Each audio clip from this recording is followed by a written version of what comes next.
The front entrance to our home sees little use, with our usual ingress being through the side door leading to the garage or the sliding glass doors opening onto the patio. Positioned to the right of the entryway stands the formal living room, meticulously maintained yet scarcely visited, serving as the least frequented space in the house. On the left side, at the end of the entry, lies a hallway linking 3 bedrooms, including our expansive master suite, along with a guest bathroom. The formal living room, shrouded in darkness by heavy curtains, boasts a white camel-backed couch against the rear wall, flanked by large wingback chairs on either side, all oriented towards a polished walnut coffee table. An unassuming scene until that fateful day. Late in the morning, I found myself seated in one of the wingback chairs, facing away from the archway that led from the entry into the living room. It's a spot where I often contemplate my life, pondering potential losses, especially during Lynn's absences. The thought of ending our troubled marriage fills me with concerns about shared friendships, potential financial implications including alimony, and the sudden loss of a significant portion of my net worth due to legal expenses. Despite these pragmatic considerations, dealing with Lynn, whom I've come to describe as vindictive, remains an inevitable challenge.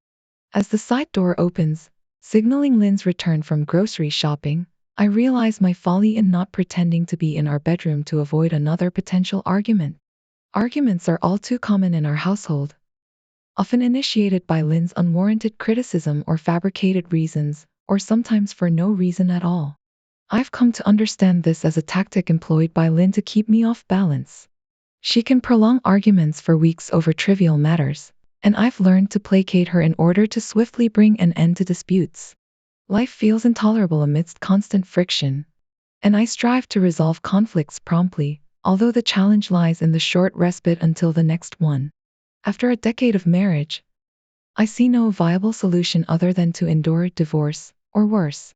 Nevertheless, I persist in my efforts to ameliorate our situation primarily for the preservation of my own sanity, rather than for the sake of making things more pleasant for Lynn. I became aware of the sound of the freezer door closing, indicating that she had finished storing the frozen groceries away, and I braced myself mentally for her inevitable requests and critiques, hoping to evade her for as long as possible.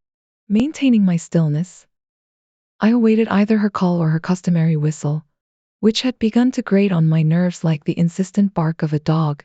Instead of her voice, I discerned the soft patter of footsteps as she approached the entryway. If I had glanced up, I would have observed her pause at the tiled threshold, casting a glance down the hallway to ensure solitude, a silent vigil as Lynn weighed the option of calling me while still in the car. Her assumption of my diligent work on the gazebo in the backyard provided her with a false sense of security. Within moments, the chirp of her cell phone signaled her entry into the house, just 5 feet from where I sat, and I listened in as Lynn engaged in a conversation with her father about plans for Thursday afternoon. Discussing the logistics of their meeting and sharing light-hearted farewells as the conversation came to an end with the closing of her flip phone. Her footsteps receded across the carpet towards the sliding glass door, her attention focused on the gazebo project I had purportedly been toiling on in the backyard, oblivious to the rapid thud of my heart and the heavy burden of tension weighing on my chest and mind. Unsettling situations were not unfamiliar territory for me, and I relied on instinctual responses honed from years of experience in the army and other realms, adhering to a set of unwritten rules ingrained in me: maintain composure, draw upon knowledge for advantage, choose the opportune moment to act, preserve a stoic countenance, regulate breathing, and project an air of normalcy. Rising from my seat, I announced my presence as I made my way towards the den, deflecting her attention from the true location of my whereabouts with a casual remark about needing to visit the hardware store to procure parts for the gazebo project. Passing through the den and into the kitchen, I avoided direct eye contact with her, marveling at my ability to articulate coherent sentences and restrain the impulse to react violently. As I walked by, she cast me a discerning glance, noting the telltale flush of red on my face, and advised me to wear a hat to prevent sunburn, expressing genuine concern about potential skin damage and discomfort in the coming days. She informed me about the groceries that needed to be brought in before proceeding anywhere, emphasizing the importance of not being gone all day, her instructions delivered in her typical manner that often involved implicit or explicit criticisms. Dropping her phone into her purse on the kitchen counter, Lynn ventured outside to inspect my progress on the gazebo, leaving behind her criticisms for my return. Lynn's communication style was predictable, mostly comprising instructions and critiques, leaving little room for warmth or affection. As she entered the backyard, I seized the opportunity to retrieve her phone, quickly checking the last dialed number and committing it to memory before discreetly returning the device to her purse. Upon completing the task of putting away the groceries, I departed in my small pickup truck, ostensibly en route to the hardware store. However, instead of heading in that direction, I made a detour to a local park just a couple of blocks away. In the first 15 minutes, I replayed the brief conversation with Lynn in my mind, ensuring that every word was etched into my memory, intent on making detailed notes. The implications of her words were unmistakable. My wife was engaged in an affair, likely right under my nose, perhaps even within the sanctity of our own bed, while I toiled away at work to support her. Fury coursed through me at the realization that I was unwittingly subsidizing her infidelity. The question of who she referred to as daddy gnawed at my mind. It couldn't have been her real father. Her parents resided 1,000 miles away in California, far from our local area code. Recollections surfaced of early moments in our marriage when she had occasionally referred to me as daddy during intimate encounters, a gesture I had interpreted as a longing for children, though we had mutually decided against starting a family. Contemplating practical matters, I weighed my options carefully. Ambushing her lover at the back gate on Thursday seemed tempting, but I grappled with the logistical challenges of dealing with both him and my unfaithful wife. If her lover arrived on foot, his car must be parked nearby, perhaps at the park. Identifying him became paramount, and the most straightforward approach seemed to be calling the number from her cell phone, disguised as a mistaken dial. It occurred to me that Sue, Lynn's closest friend, might be the best candidate to make the call and extract information discreetly. Sue's loyalty to Lynn was unwavering, but her marriage to Nick, a trustworthy and affable individual, presented a potential avenue for gathering information. As I drove to the golf course where Nick spent his Saturdays, I meticulously planned my approach, recognizing the delicate balance between obtaining information and safeguarding against any unintended consequences. Riding alongside Nick in a golf cart as he tended to the 7th hole, I braced myself for the pivotal conversation that lay ahead. As I heard the freezer door shut, a realization dawned upon me. Lynn had put away the frozen food, likely expecting me to tend to the remaining groceries. Bracing myself for the imminent stream of orders and criticism, I remained motionless, waiting for her call or whistle. Her whistle, reminiscent of that of a dog, had become nearly unbearable, replacing the sound of her voice. Instead of her usual voice, I heard light footsteps approaching the entryway. Had I looked, I would have seen her pause at the tiled entry floor, peering down the hallway to ensure she was alone, quietly waiting. Lynn contemplated calling me while in the car before arriving home, but felt secure in assuming that I was diligently working on the gazebo in the backyard. Within seconds, I heard her cell phone chirp as she dialed a number. Now in the entryway, just 5 feet away from the back of the chair where I sat, Lynn spoke to her father about plans for Thursday afternoon. She mentioned calling him at work after 1 o'clock and discussed the logistics of their meeting, all still unnoticed by me. I listened intently as Lynn conversed with her father, their discussion concluding with a light-hearted farewell. As the flip phone closed shut, her footsteps retreated across the carpet towards the sliding glass door, where she resumed whistling and calling out to inspect the gazebo project I had been working on in the backyard. Seemingly oblivious to my labored breathing and the pounding of blood in my heart and head, Lynn carried on with her activities. Tense situations were not unfamiliar to me, and I relied on automatic responses honed from my experiences in the army and elsewhere. In such moments, the first rule was not to panic unless actively under attack. I knew to utilize my knowledge to my advantage, choosing the right time to engage. I made a conscious effort to maintain a blank face, control my breathing, and appear normal. Finally, I stood and entered the den, stating, "I'm here." I was in the bathroom. "I've got to run to the hardware store and get parts for the gazebo." Crossing through the den towards the kitchen and the side door, I avoided eye contact with her, marveling at my ability to articulate those words and restrain myself from reacting violently. As I walked by, she gave me a cursory look, noticing the redness in my face, and advised me to wear a hat to prevent sunburn, expressing concern about potential skin peeling in a couple of days. Additionally, she reminded me not to be gone all day after her phone was dropped into her purse on the kitchen counter, indicating that the remaining groceries needed to be brought in before I left. Lynn then went out to inspect my work on the gazebo, leaving behind criticisms for my return.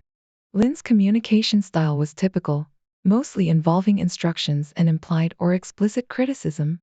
Arguments between us were commonplace, often initiated by her unwarranted criticism for minor infractions, fabricated reasons, or no reason at all. I understood it as a tactic to keep me off balance, prolonging arguments for weeks over trivial matters. Despite this, I believed it better to end disputes promptly, deeming life unbearable with constant friction and aiming to settle fights as soon as possible. However, the challenge lay in the short time until the next one. After 10 years of marriage, I saw no solution other than to pass away or divorce. Nevertheless, I persistently tried to improve the situation primarily for my sanity, rather than to make things more pleasant for Lynn. I overheard her talking to him on the phone just an hour ago. Let's head back to my place and discuss what Sue has to say, I suggested. We left the golf course in separate vehicles and headed to Sue and Nick's place. Nick conveyed the news to his wife, and she sat down in tears. She had harbored high hopes for Ma and Lynn's relationship, willing to offer any support she could. However, upon learning that the affair was ongoing, her demeanor shifted. Sue experienced a sense of betrayal similar to what Lynn had caused. Up until now, she had believed the assurance that the affair had ended and had based her actions, or rather inaction, on that falsehood. Sue, there's something you could do for me. I examined Lynn's phone, and I have the number she called. Would you mind giving him a call, pretend it's a wrong number, and try to obtain his name? I want to confirm who she's involved with now, I requested. Sue, an editor working remotely, held a PhD in English Lit and possessed a theater background. Devising the call with her finest acting and social engineering skills, she opted for her faultless English accent, consistently leaving a lasting impression.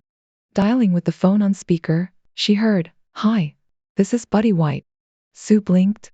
"Sorry, wrong number," she responded.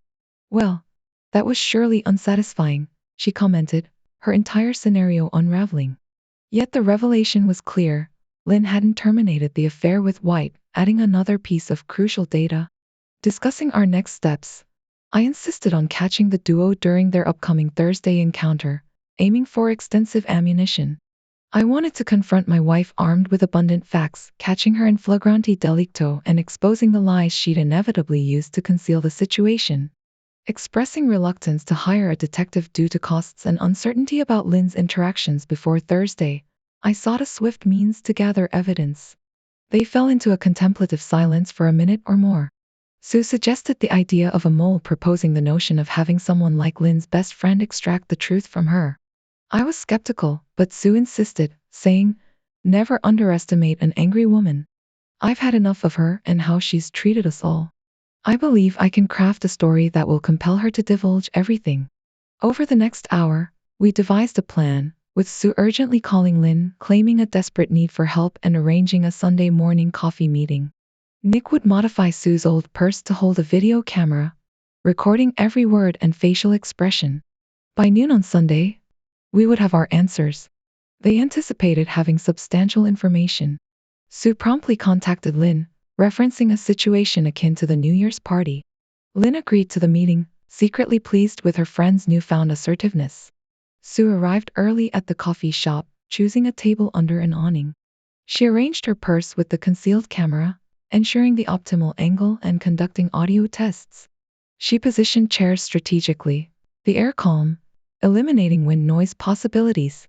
She set it up for one-button recording, the 16 gigabytes card offering ample storage.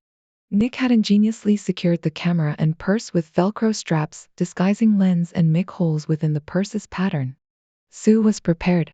As Lynn arrived, Sue asked her to grab coffee, mentioning that she would save their spot in the most secluded area.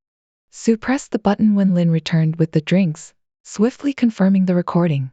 They quickly covered the basics, and Sue began her tale. Sue expressed her dilemma to Lynn, mentioning a guy who's interested in her. She didn't know what to do, describing him as attractive, especially since it had been ages since she and Nick were intimate. Sue shared that Nick completely trusts her, and she's never cheated on him. However, she admitted feeling tempted now and sought Lynn's advice.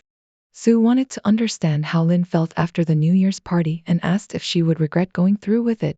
Lynn responded by encouraging Sue, saying, "Go for it, girl. Honestly, I can't fathom why you haven't done this sooner. Nick's nice and all, but honey, he's past his prime. You're still young and cute. I've always admired your appearance, but I've never understood why you waste your time with Nick." Sue was surprised by Lynn's lack of remorse and asked if the New Year's party was genuinely a one-time thing. Lynn explained, "Honey, I won't lie to you. I had to tell you that at the time, or you might have spilled the beans. But now that you're in a similar situation, we can share all this. In fact, we'll be having some real steamy discussions." Lynn spill everything. "I'm so into this now that I'm thinking of doing it myself. How did it start with you and Buddy? Are you still at it? You should see the look in your eyes. If you're not excited now, I bet you will be in a few minutes." Lynn proceeded to share details about her encounter with Buddy at Holden's Halloween party. She described how they met 2 months before, with Buddy eyeing her at the party. Lynn explained that they discreetly met on the landing and ended up in the bathroom. She recounted the passionate encounter, emphasizing Buddy's qualities. Lynn affirmed that she was still with him and would be meeting him next week in her own bed. Sue inquired about me, expressing concern about any feelings of guilt. Lynn dismissed any guilt, stating, "Sue, Paul's a husband. You can't treat a husband like a lover." Paul and Buddy serve different roles in Lynn's life. Paul is there to fulfill her desires and follow her orders, while Buddy provides her with emotional closeness. Lynn explained her strategy with Paul, treating him like a good provider who follows orders. She mentioned using diversionary tactics, like checking for perfume to make Paul believe she'd never cheat. Lynn likened having Paul around to having a little gay friend, describing him as docile and someone she could control.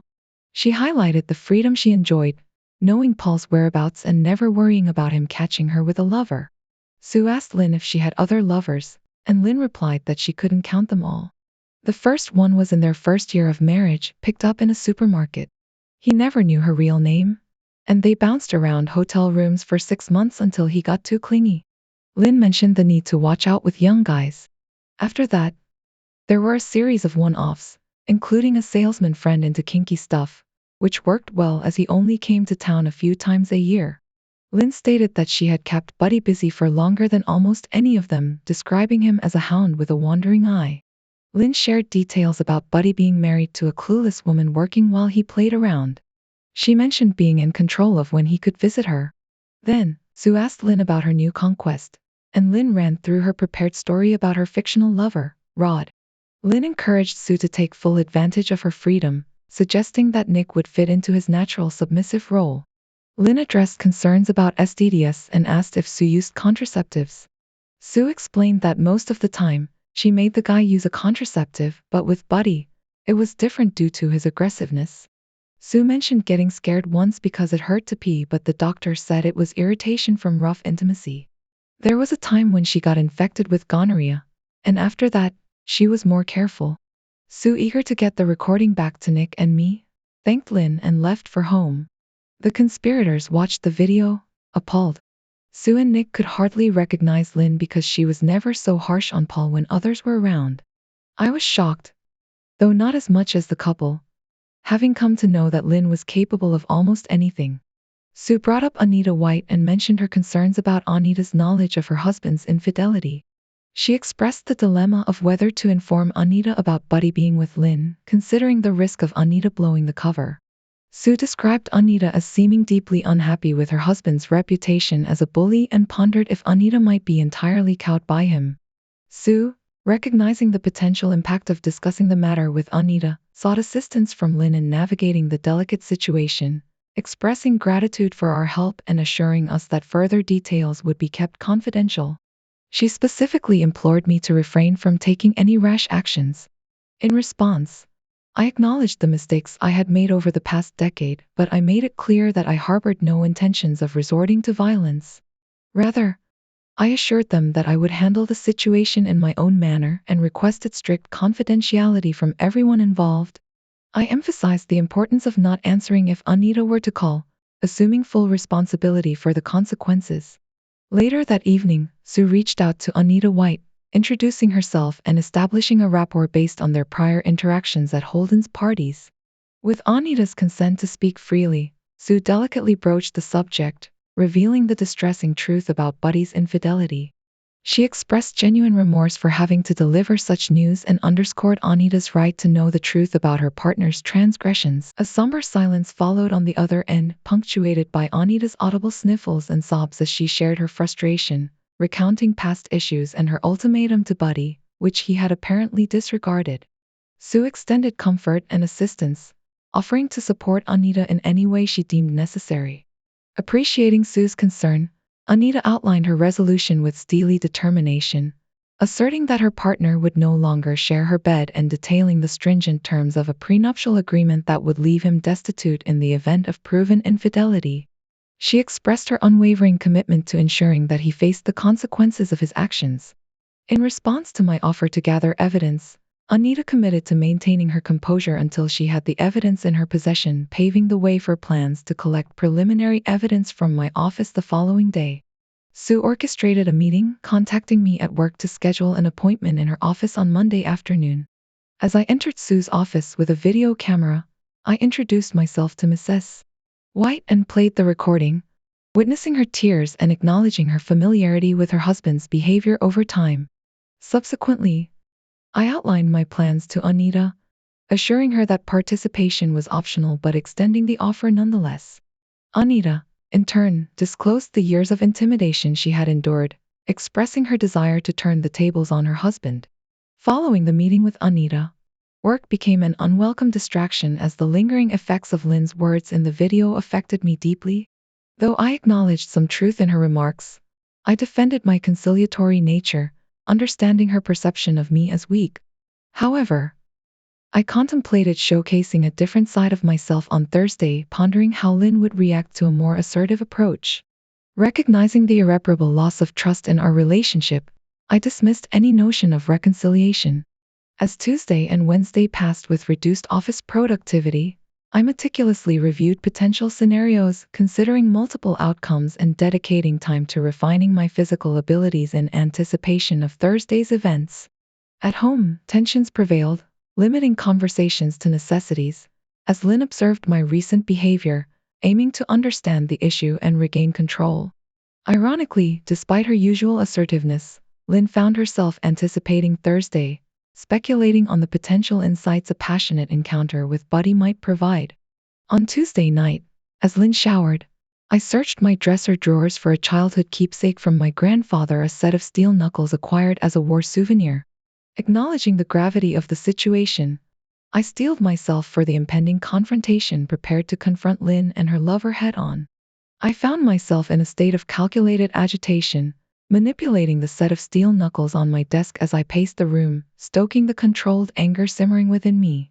By 1 o'clock, I decided to change into a more casual attire: jeans, a t-shirt, and sturdy running shoes, ensuring I had my essentials, cell phone, keys, knuckles, and wallet securely tucked away in my pockets. Placing a call to Lynn from my desk phone, I preempted her usual check-in, maintaining a calm and non-threatening demeanor as I explained my meetings and potential unavailability, all the while anticipating a possible delay in returning home. As Lynn interpreted my call as a sign of returning docility, I felt a flicker of satisfaction, hoping that she might reward me with a semblance of closeness later that evening. Meanwhile, she prepared to meet her lover, and the two of them departed for the park, their rendezvous orchestrated with practiced precision. In less than 20 minutes, they arrived, yet the absence of the lover's car signaled a slight hiccup in their plan. Unperturbed, Anita dropped him off, and he stealthily made his way to the house, slipping into the backyard through the side gate carefully concealed behind a fatina bush. Nervously checking the time on my muted phone, I waited anxiously as Lynn emerged in the backyard, dressed provocatively in a string bikini, her movements deliberate as she surveyed the surroundings before settling into a lounge chair under the pecan tree. Seizing the opportune moment, I slipped through the slightly ajar side gate, circled to the front door, and, using my key, quietly let myself in. Moving swiftly and with purpose, I grabbed a cordless drill and hardware, installing a hasp on the inside of the master bedroom door in less than a minute, ensuring it wouldn't close completely. Heart pounding, I moved to the guest room, where I retrieved the video camera and adorned my right hand with brass knuckles, my resolve unwavering as I waited for the final confrontation. Amidst the tension, many scenarios played out in my mind: potential oversights, premature arrivals, but fortunately, none of them came to fruition. With controlled breaths, I awaited the decisive moment, my grip tightening on the brass knuckles, the weight of anticipation heavy in the air. As the sliding glass door moved, and voices emerged, a surge of adrenaline coursed through me, mingling with the unmistakable sound of Lynn's laughter and a male growl. Peering through the slightly open guest bedroom door, I captured the unfolding scene with the video camera, the darkness of the hallway posing a challenge to visual clarity, yet the audio remained crucial. Observing from a distance, I witnessed Lynn and her lover surrendering to passion, their movements uninhibited by the presence of a lurking observer. With every moment that passed, the desire to capture the undeniable act intensified, fueled by the suppressed rage that simmered within me. Retreating to the shadows, I stood poised, limiting my movements to avoid detection, as Lynn referred to her lover as Daddy, confirming my suspicions about her unresolved issues. Anticipation of the impending retribution pulsed through me, a potent mix of vindication and righteous anger propelling me forward. The tension in the room was palpable, thick with the weight of betrayal and deceit. As I stood on the brink of confrontation, my heart pounding in my chest, fueled by a mix of determination and fury.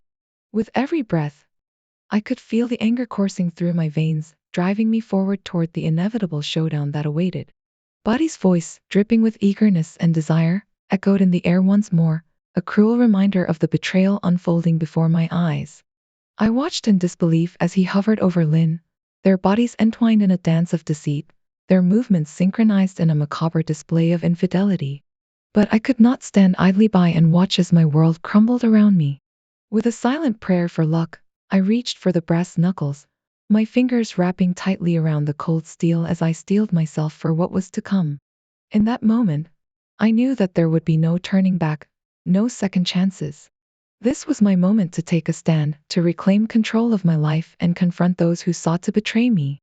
With a surge of adrenaline coursing through my veins, I silently approached the bed where the betrayal unfolded, my footsteps muffled by the weight of my determination. Lynn's eyes met mine in a fleeting moment of recognition before I forcefully intervened, shoving Buddy away from her with all the strength I could muster. His shocked expression spoke volumes, his accusations falling on deaf ears as I stood my ground, unyielding in the face of his aggression. As Buddy moved to deal with me, his demeanor shifting from desire to aggression in an instant, I withdrew, allowing him to take the bait before swiftly pivoting and launching myself into his chest with all the force I could muster. The impact was jarring, knocking the wind out of his sails as he struggled to regain his footing. His attempts to dislodge me met with stubborn resistance. With Buddy momentarily incapacitated, I turned my attention to Lynn, her desperate pleas for mercy falling on deaf ears as I locked the door behind me, sealing us all in a tense standoff. Her frantic attempts to justify her actions only served to fuel my resolve as I stood resolute in the face of her betrayal, demanding answers amidst the chaos that threatened to consume us all. As I secured Buddy to the bedstead, his bloodied form serving as a stark reminder of the consequences of his actions, I guided Lynn into the bathroom, her hands bound behind her back as I urged her to come clean. With each passing moment, the weight of her betrayal hung heavy in the air, the dim light of the room casting shadows across our faces as we grappled with the harsh reality of our shattered trust. In that moment, as we stood on the precipice of truth and lies, I knew that there would be no turning back, no escaping the consequences of our actions as we confronted the painful truth that lay at the heart of our fractured relationship. This was the moment of reckoning, the point of no return, and I was ready to face whatever lay ahead, no matter the cost. As I delved deeper into Lynn's tangled web of infidelity, the labyrinthine complexity of her deceit became increasingly apparent, compelling me to unravel the intricate threads of her clandestine liaisons spanning the past decade.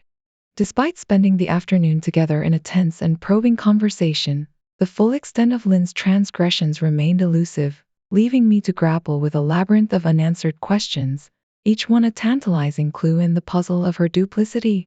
Could she, I wondered, deftly manipulate the narrative to downplay the gravity of her betrayal, weaving a tapestry of half-truths and fabrications to shield herself from the harsh light of accountability?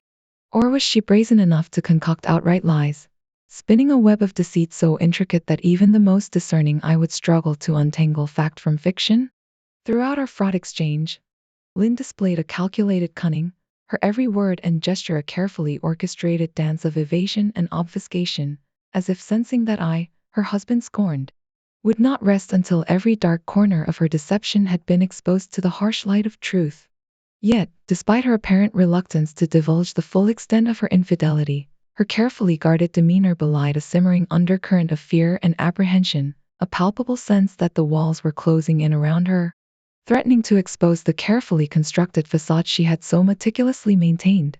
As we delved deeper into the murky depths of her clandestine affairs, I found myself grappling with a maelstrom of conflicting emotions: anger, betrayal, and a gnawing sense of disbelief that the woman I had loved and trusted could harbor such duplicity in her heart. Yet, amidst the tempest of emotions raging within me, there lingered a stubborn determination to uncover the truth, to peel back the layers of deception and lay bare the raw, unvarnished reality that lay hidden beneath. With each passing moment, the tension between us grew, like a tawny wound spring on the verge of snapping, as I probed relentlessly for answers, refusing to be placated by half-truths and evasions. Yet, for all my efforts, the truth remained elusive, a slippery phantom that danced just beyond my grasp, taunting me with its elusiveness and leaving me to wonder if I would ever unravel the tangled web of lies that had ensnared us both. In the midst of our fraught exchange, a sense of grim resignation settled over me, like a shroud descending to cloak me in its somber embrace, as I realized that some truths were too painful to confront, too bitter to bear. And yet, even as I grappled with the crushing weight of betrayal, a flicker of hope burned within me, a defiant spark that refused to be extinguished, driving me ever onward in my quest for closure and redemption. For in the crucible of adversity, amidst the ashes of shattered trust and broken dreams, I knew that only by confronting the darkness within could I hope to emerge whole once more, ready to face whatever trials lay ahead with courage and conviction. And though the road ahead was fraught with peril and uncertainty, I walked it with head held high, knowing that no matter how arduous the journey, I would emerge stronger, wiser, and more resilient than before. As I contemplated the fate of Buddy's testicles, a grim determination settled over me, spurred by a visceral urge to safeguard the women of our town from his predatory advances. I resolved to enforce the ironclad provisions of our prenuptial agreement, ensuring that his financial future hung precariously in the balance, his assets threatened by the swift and merciless stroke of my pen. With a cold and calculating eye, I envisioned his balls ensconced within the impenetrable confines of a vault, a stark reminder of the consequences of infidelity in our marriage. In a strategic maneuver designed to leverage his cooperation, we concocted a ruse to escort him to the hospital under the guise of a fabricated injury, weaving a web of deceit that would bind him to our will. Knowing full well the gravity of his situation, he would be compelled to toe the line, lest he face the ignominious prospect of being cut off without a dime. As I mulled over Lynn's tangled web of familial ties, I couldn't help but wonder if there was more to her attachment to her father than met the eye. Though lacking concrete evidence, I harbored suspicions that their relationship harbored darker secrets, hidden beneath the veneer of familial affection. In the event of a messy divorce, I noted with a sardonic twist of irony that her father might opt to disinherit her, as he had done with her sister, in a bid to safeguard his reputation and substantial inheritance. Even in the aftermath of our tumultuous divorce, I resolved to maintain a firm grip on the reins of power, wielding a cachet of intriguing videos like a sword of Damocles, ready to unleash their damning revelations should Lynn dare to overstep her bounds.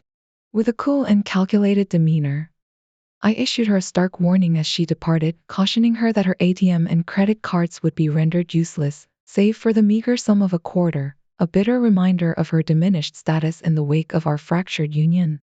Amidst the wreckage of our shattered marriage, I found solace in the tenuous bond of friendship that had blossomed between Anita and myself, a lifeline thrown to one another in the turbulent sea of our respective loneliness. Though wary of diving headlong into another relationship after being burned by love's cruel flame, we found comfort in each other's company, sharing our burdens and our sorrows as we navigated the treacherous waters of heartbreak and betrayal. As I grappled with the lingering pain caused by my harsh treatment of Lynn during our tumultuous divorce, I found solace in the knowledge that it was not the true essence of who I was, but rather a dark shadow cast by the crucible of war. Vowing never to find myself in such a position again, I resolved to tread a gentler path guided by the wisdom gleaned from my past mistakes.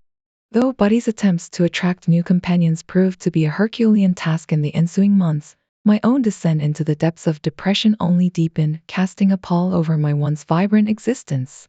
Meanwhile, Lynn, accepting a fair settlement, sought refuge in the comforting embrace of her sister, grappling with the harsh reality of her actions and the toll they had exacted upon her soul. Haunted by nightmares of that fateful night with Buddy, Lynn found herself grappling with the specter of her past mistakes, haunted by the ghosts of her own making. Though occasional pangs of longing for my presence might have stirred within her, I harbored no such sentiments towards her, my heart hardened by the bitter sting of betrayal.